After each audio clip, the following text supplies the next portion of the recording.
Hello students, today we are going to start bonding in compounds of group number 13, 14 and 15 elements. In last video we start the chemical properties of the elements of the group 13, 14 and 15, that is P block elements. In that we see the oxidation state of these three groups. Then we study the bonding in compounds of group 13, 14 and 15 elements. All of you know that if we go down the group, we will see that the enthalpies of the elements will be decreases. Because of that, all the elements which have small atomic radii of the group 13, 14, 15 elements and high ionization enthalpies value, they form covalent bond with other atoms by overlapping of valence shell orbitals. आपल्याला माहिती आहे की जसं जसं आपण go down the ग्रुपमध्ये खाली खाली जाऊ तसं तसं एन्थाल्पी व्हॅल्यू ही कशी होताना दिसते, कमी कमी होताना दिसते.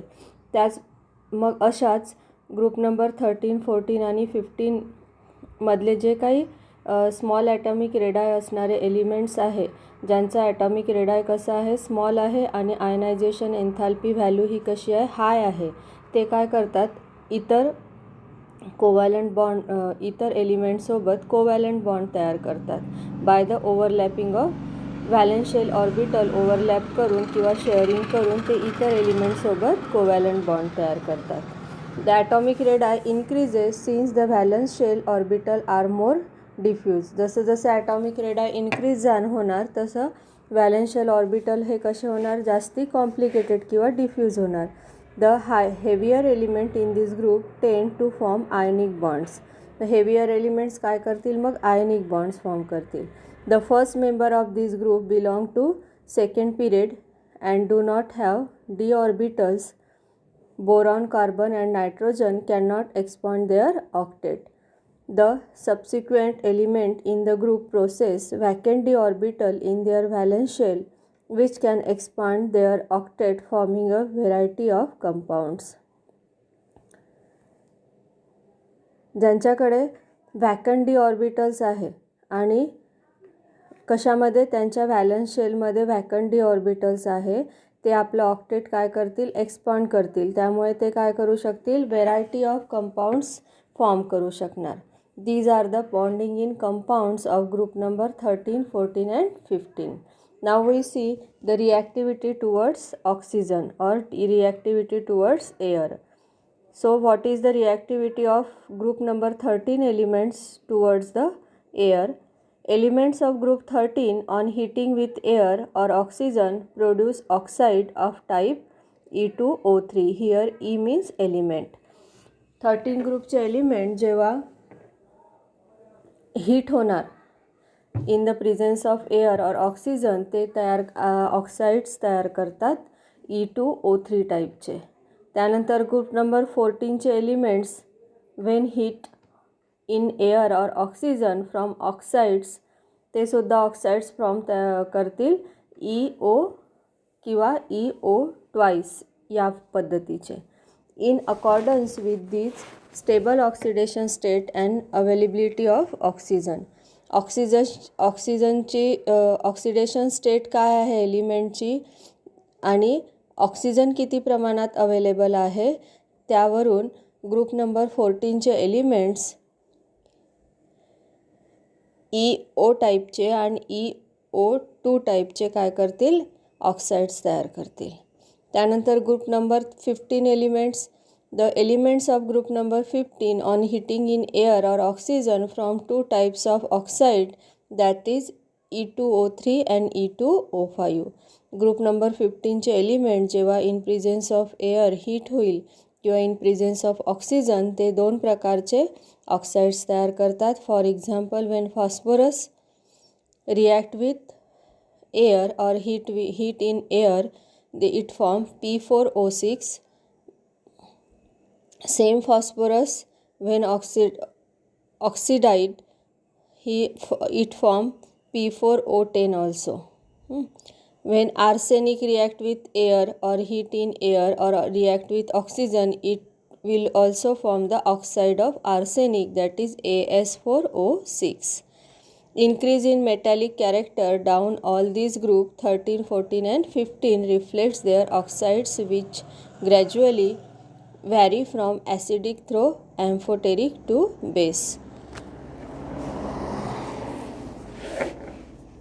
ॲसिडिक पासून ऑक्साइड्स यांचे ॲम्फोटेरिकपर्यंत जसं जसं आपण डाऊन द ग्रुप जाऊ तर आपल्याला ऑक्साइड्सचं नेचर ॲसिडिकपासून ॲम्फोटेरिकपर्यंत चेंज झालेलं दिसतं आणि त्याचबरोबर ॲम्फोटेरिकपासून ते कुठं येतं, बेसिकपर्यंत येते.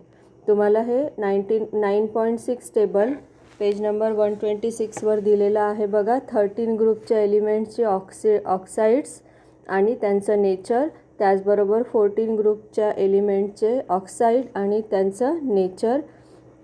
13 ग्रुपमध्ये काय दिसून येते आपल्याला, सुरुवातीला ऑक्साईड्स हे ॲसिडिक फॉर्मचे आहे. त्यानंतरच्या एलिमेंटचे जसं ॲल्युमिनियम आहे याचा ऑक्साईड्स ॲम्फोटेरिक नेचरचे आहे. तर जसं खाली येऊ आपण तर ऑक्साईड्स हे बेसिक नेचरचे आहे. त्यानंतर 14 ग्रुपचे एलिमेंट्स हे ॲसिडिक आणि ॲम्फोटेरिक नेचरचे ऑक्साईड्स तयार करतात. तर 15 ग्रुपचे एलिमेंट्स हे ॲसिडिक, ॲम्फोटेरिक आणि बेसिक या पद्धतीने ऑक्साईड्स तयार करतात. These are the reactivity of elements of group number 13, 14 and 15 towards air or oxygen. Now we see the reaction of these 3 group elements with water. Most of the element of group number 13, 14 and 15 are unaffected by water. हे 13, 14 and 15 ग्रुपचे element हे पाण्यापासून unaffected असतात किंवा पाण्यामुळे पाण्याचा त्यांच्यावर काहीच काय होत नाही, इफेक्ट होत नाही. Aluminium reacts with water on heating and form hydroxide, while tin reacts with steam to form oxide. तर generally normal temperature of water जर असेल तर या एलिमेंट्सवर पाण्याची कोणतीच रिॲक्शन होणार नाही. पण जर ह्या एलिमेंटला वॉटरसोबत हीट केलं किंवा त्यांच्या वॉटरच्या स्टीमसोबत रिॲक्ट केलं तर ते हायड्रोऑक्साईड्स काय करतात, फॉर्म करतात.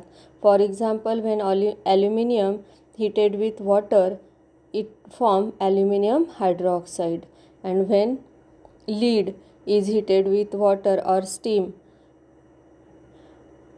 किंवा टीन हे पाण्याच्या स्टीमसोबत रिॲक्ट होते आणि टीन ऑक्साईड तयार करतं. Lead is unaffected by water due to formation of a protective film of oxide. Lead हा धातू असा आहे की त्यावर ऑक्साईडची, एअरमध्ये जर तो राहिला फ्री स्टेटमध्ये तर त्यावर ऑक्साईडची काय होते, फिल्म तयार होते. त्यामुळे त्या फिल्ममुळे त्या आवरणामुळे पाण्याचं त्यावर कोणताच काय होत नाही, परिणाम होत नाही किंवा रिॲक्शन होत नाही. These are the reactions of group number elements of group number 13, 14 and 15 with water. काय लक्षात आलं यावरून की 13, 14, 15 ग्रुपमधल्या एलिमेंट्सवर वॉटरची जनरल टेम्परेचरवर कोणतीच रिॲक्शन होत नाही. पण ते जर वॉटरसोबत जर हीट केले किंवा बॉईल केले तर आपल्याला त्यांचे हायड्रोऑक्साईड्स फॉर्म झालेले दिसून येतात. For example, aluminium when heated with water we will get the aluminium hydroxide, while some reacts with the water and form their oxides. पण काही एलिमेंट्स असे आहे, फॉर एक्झाम्पल लीडवर ऑक्साईडची फिल्म तयार असते, आवरण असतं, त्याच्यामुळे त्यावर पाण्याचा कोणताही काय दिसून येत नाही, इफेक्ट दिसून येत नाही. Now we see the reaction with halogen. All the elements of group number 13 react directly with halogen to form trihalides. 13 ग्रुपचे एलिमेंट्स हॅलोजनसोबत डायरेक्टली रिॲक्ट होतात आणि ते ट्रायहलाइड्स फॉर्म करतात. त्याचबरोबर all the elements of group number 14 react directly with halogen to form tetrahalides. Group number 14चे एलिमेंट्ससुद्धा हॅलोजनसोबत directly react होतात आणि टेट्राहलाइड्स फॉर्म करतात. याच्यात एक्सेप्शन आहे की कार्बन हा काय होत नाही, हॅलोजनसोबत जनरली इझिली रिॲक्ट होणार नाही.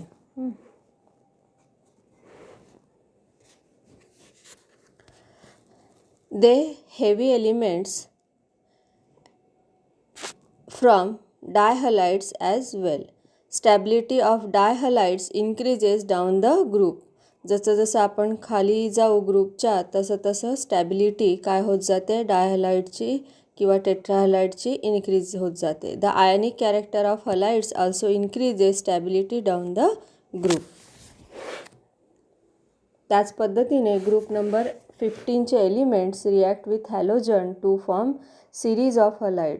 15 ग्रुपचे एलिमेंट्स डायरेक्टली काय होतात हॅलोजनसोबत रिॲक्ट होतात आणि ते 2 सिरीज फॉर्म करतात. एक आहे EX3 टाईपची आणि एक आहे EX5 टाईपची हलाइडची सिरीज.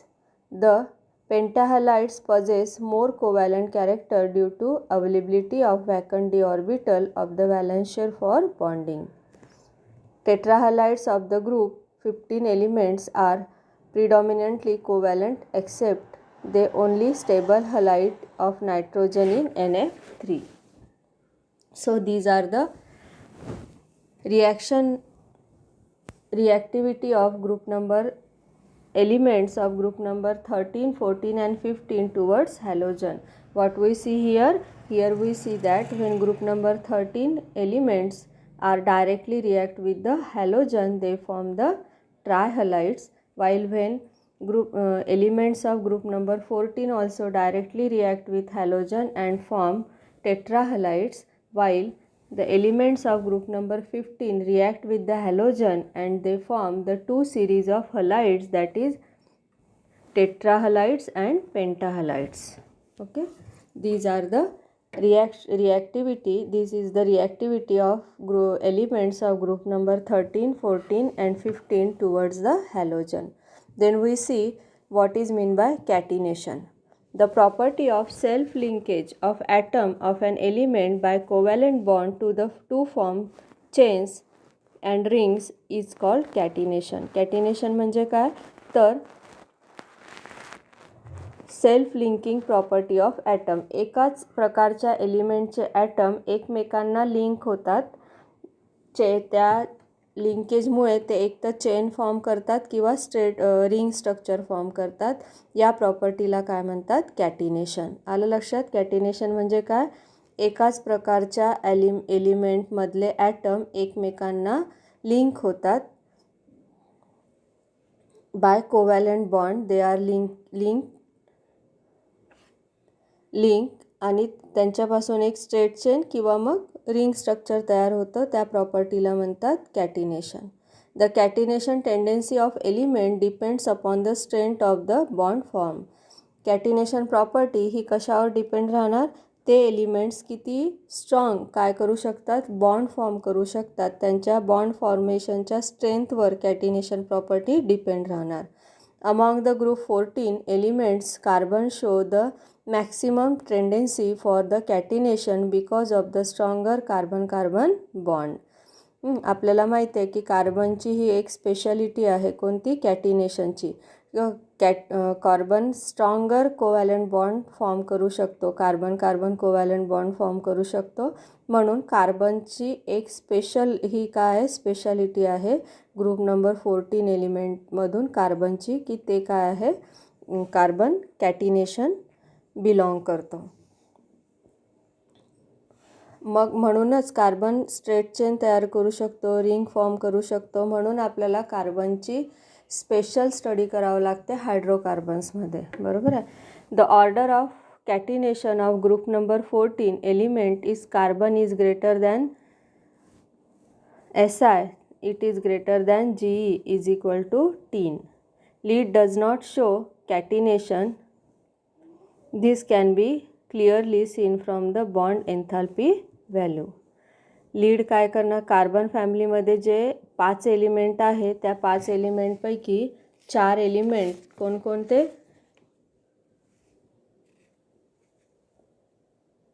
कार्बन सिलिकॉन जर्मॅनियम आणि टीन हे काय करू शकतात कॅटिनेशन प्रॉपर्टी शो करतात. त्यांची कॅटिनेशन ऑर्डर कशी आहे, कार्बनची greater than silicon, silicon greater than germanium आणि जर्मेनियम आणि टीन ही कशी आहे, कॅटिनेशन व्हॅल्यू सेम आहे. तर लीड काय करतो, कॅटिनेशन प्रॉपर्टी शो करत नाही. Okay, this is the information about catenation. In next video we study the allotropy. What is mean by allotropy, and we study the allotropy, allotropes of carbon. Thank you.